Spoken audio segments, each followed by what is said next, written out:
As the last topic in this series of lecture bites, let's talk about diffusion on an atomistic basis. Now remember that I said that the idea of atoms moving down a concentration gradient owing to them having some sense of there being a concentration gradient is nonsense. Of course it's nonsense. The reality is that the atoms move randomly, and some of them will go that way and some of them will go that way, and eventually an equilibrium will be reached in which the atoms have moved as if they fell down a concentration gradient. But we need to understand how that happens in some detail. I talked about silicon and the diffusion of these various atoms used in the semiconductor industry into silicon, and the very strong dependence of the diffusion rate of these atoms in silicon on the mass of those atoms. And you can imagine that's something to do with kinetic energy, because if you have kinetic energy owing to temperature, then you can work out the velocity, and heavier atoms will move slowly. The key point is that the kinetic energy of the atoms is according to temperature, and heavier atoms, even though they have the same kinetic energy, will of course have a lower velocity and move more slowly. Let's think about this on a proper atomistic basis. What's really going on?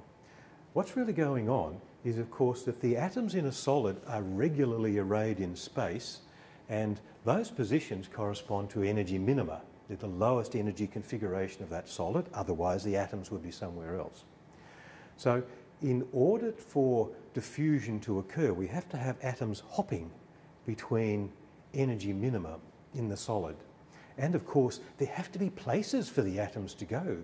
There have to be absent atoms called vacancies. So to hop from one position to another position, there has to be some kind of an energy barrier. How do we know that? Well, the atoms are in an energy minimum, otherwise they wouldn't be there, and therefore to hop to the next energy minimum, they must go over a barrier. And so if you think about that curve of potential energy as a function of distance between any two atoms, and there's the equilibrium, you can imagine continuing that curve for an infinity of atoms to make a solid, and you have repeated potential wells, and all the atoms are sitting in their own potential wells, but if there's a vacancy here, an atom might jump into that vacancy. That's diffusion in a solid. So for an atom to jump into the position next door, it has to have temperature, because that's what gives it the kinetic energy that might allow it to jump with a certain probability. And we won't talk any more about that at this level. It's done at higher levels. Here's some experimental data for the diffusion of carbon in iron. Carbon in iron is called steel. It's an alloy of carbon in iron in which the carbon atoms sit in between the iron atoms. Now, some things to notice about this picture. First of all, it's diffusion coefficient, but it's the logarithm of diffusion coefficient, and we have temperature on this axis, but it's reciprocal temperature. In fact, it's 1000 over the temperature. So we're plotting the logarithm of the diffusion coefficient. Remember, the diffusion coefficient tells us how fast the atoms diffuse, and we're plotting log of diffusion coefficient versus something proportional to 1 over temperature. And note, first of all, the wide temperature range, minus 40 C to 800 C at least. Note also the enormous range of diffusion coefficients here. We're talking nearly 17 orders of magnitude of diffusion coefficient change, with a change of temperature from something near room temperature to 800 degrees centigrade. And the third thing to note is that a straight line on this graph is an excellent fit to the data. So this gives us a model for what's going on. If we have log of diffusion coefficient is proportional to 1 over temperature, take the logarithm of both sides, and we end up with an equation that says that the diffusion coefficient is proportional to e to the energy divided by kT, where e, the thing inside the exponential, must be dimensionless. KT is energy. This is the energy barrier that the atoms have to jump over, called the activation energy. So you can measure it because it comes out as the slope of this line. So what this says is that a model in which the diffusion coefficient is proportional to some constant characteristic of the material times e to the energy over kT, where the E is the activation energy. That is an excellent description of diffusion data. And so now you can make a theory of why this is so. And it's to do with the probability of jumping, and the probability of jumping from one site to another over a barrier of height activation energy is in fact given by an exponential like this. And it's done in statistical and thermal physics at higher levels. So this is why you get such a strong dependence of diffusion rate on temperature, because it's inside an exponential, so it varies very rapidly with temperature. Finally, let's talk about the atomistic model in terms of a picture of what's going on here. So I've mentioned the random motion of atoms owing to their having temperature, their exploring of the accessible space or the accessible states randomly. And if you put this idea random into the picture, you quickly can come up with a theory of the diffusion coefficient. So let's look in 2 dimensions at what might happen in an ideal 2-dimensional crystal. Here we have a particle starting off in the centre of the picture, and it's making random jumps of equal length. They're fundamental jumps, they're called, of equal length, randomly in any direction at any time. And let's imagine that you're an atom sitting here, and of course, if there is something to jump to in every direction, an available site, then of course the direction in which you jump in two dimensions is random. And so this is called a random walk. And you'll notice that owing to the random nature of this walk, even though many jumps are made, there are 27 of them, the actual displacement at the end of all of that jumping is only about 3 fundamental jumps. This is the typical outcome of a random process like this in 1, 2, or 3 dimensions. And we'll talk about this in 1 dimension to get an idea of a theory of diffusion. 2 very important parameters connected with this idea are the mean free time, and that's the time between an atom colliding with another atom in a gas, or the time between an atom jumping in a solid making jumps. So this is related to the probability per time of the atom trying to jump to another position, and it's obviously related to the kinetic energy and the velocity of a gas atom. And the mean free path is just the distance between these events. So the mean free path here would be the fundamental jump length, or in a gas it would be the distance between banging into other atoms on average. Always remember the on average.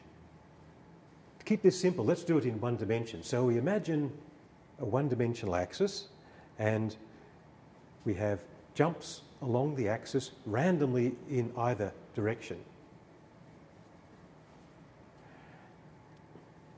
Now, we have a problem immediately. How do we work out what has happened? Because the jumps can be positive or negative, and usually when that happens, you take the root mean square, because that's the way you average a quantity whose sign can change, either systematically like a sine wave, or randomly, as we have in this case. So let's now put this into some mathematics. Let's say that each of these jumps has length lambda, the fundamental jump length, or in the gas context, the mean free path. And so every hop back and forth randomly along our x-axis has length lambda. And it doesn't matter whether we hop for minus lambda or plus lambda, it's always lambda. It's always the same jump length. So if we make many of these jumps, then the total displacement is the algebraic sum of all of these jumps, where x1 is the first jump, the distance corresponding to the first jump, and it can be plus or minus lambda. And the second jump is uncorrelated. It's absolutely random, and it can be plus or minus lambda. And the third jump and so on can all be plus or minus lambda. So it's a 1-dimensional reduction of that 2-dimensional random walk I showed you. So how do we calculate what's happened? Well, we've got to, of course, add up all of these jumps in one dimension algebraically. In 2 dimensions or 3 dimensions, of course, we'd have to add them vectorially. But 1 dimension will do just fine to get the idea. Now, we want to take the root mean square to see how far we end up on average after making all of these jumps. So we've got to square our quantity, which looks like so. When we unpack these brackets, we of course have terms x1 squared, x2 squared, and so on and so on. And then we have a lot of cross terms in which we have x1 times x2 and so on, and then we've got x2 times x1. So we get 2x1, x2, etc. So you can see this is just a large version of expanding a quadratic from a pair of linear terms in brackets. So there are only these 2 kinds of terms. These x1, x2, x3, etc. terms squared are always positive. It's the square of a real number. So this is always positive. These cross terms can be positive or negative because x1 might be positive, x2 negative, or the opposite, or anything. And so the average of these is always 0. So the only terms we're left with are x1 squared, x2 squared, up to xn squared, where we've made n jumps. And all of these terms average to 0. So now we can say that the mean square displacement, we haven't taken the square root yet, so it's not RMS yet, it's just mean square. The mean square displacement is the average of this. We retain the squared terms because they're always positive, they can't cancel. We throw away these cross terms because they will average to 0, because these terms can be randomly positive or negative, and we're left with this. And that is, of course, because each one of these terms is just lambda squared, and we've made n jumps, so the answer we know is n lambda squared.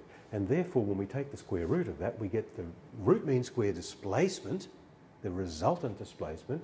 Root mean square displacement is given by the square root of the number of jumps times the fundamental jump length. Notice that the displacement goes up as the square root of the number of jumps, not proportional to the number of jumps. And this is fundamentally because the jump is random in its direction. So now we can put in the mean free path or jump length and the mean free time, if we can calculate what that is, and come up with a mathematical expression for the displacement. So putting in what we know, defined above, we get this expression here, and of course the number of jumps just increases linearly with time if the number of jumps per time is a constant, because the probability of jumping per time is constant. So we can replace the number of jumps with something proportional to time, and we introduce the diffusion coefficient to this expression by defining it like so. This is the one-dimensional diffusion coefficient. So now we have something that we could actually call a theory of the diffusion coefficient. It depends on the fundamental jump length or on the mean free path in a gas, and it depends on the time between jumps, that is the frequency with which the atoms jump about trying to escape their potential wells, or the mean free time in the case of a gas, the time between collisions with other gas atoms. So this is in fact a theory. It's not complete because we have to calculate what this mean free time or time between attempts to jump out of the potential well is, and this depends on temperature. And this is where our exponential comes from. So this gives us a physical way of interpreting the diffusion coefficient. The diffusion coefficient is telling us about how far on average an atom moves after a certain time.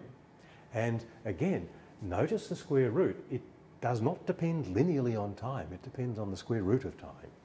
So it's a saturating function. If you wait twice as long, your atoms will not diffuse twice as far. Putting this into 3 dimensions, all we need to do, in fact, is change this 2 to a 6. We just put a 3 on the bottom line, and we have the 3-dimensional diffusion coefficient.